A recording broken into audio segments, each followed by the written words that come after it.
Want to make your videos look cinematic by adding smooth slow motion? In this tutorial, I'll show you step by step how to create slow motion in DaVinci Resolve, even if you're a complete beginner. By the end, you'll know how to slow down clips without making them look choppy or unnatural. Drag the clip you want to slow down from your media pool down to the timeline.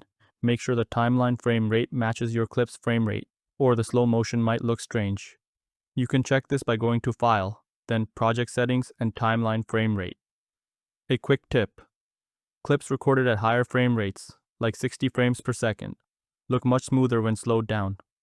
Select the clip on the timeline, right-click it, and choose Change Clip Speed. A window will appear where you can adjust the speed. For example, to play your video at half speed, type in 50%. Make sure a ripple sequence is checked if you want the rest of your timeline to adjust automatically when slowing down this clip. Play back your clip and check your footage to see if it looks smooth. If it looks jumpy, don't worry.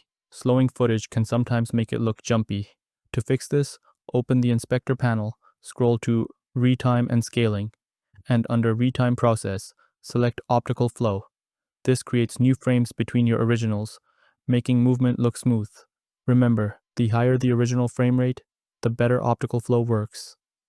If your clip still looks a little jittery, tweak the frame interpolation setting under Motion Estimation.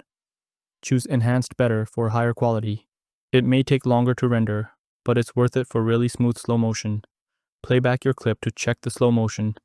You can adjust the speed further, or trim the clip so the slow motion starts exactly where you want. Small adjustments can make a big difference in how natural the effect looks. And that's it. You now know how to create professional-looking slow motion in DaVinci Resolve, even as a beginner. If you found this tutorial helpful, hit subscribe and turn on notifications for more beginner-friendly guides.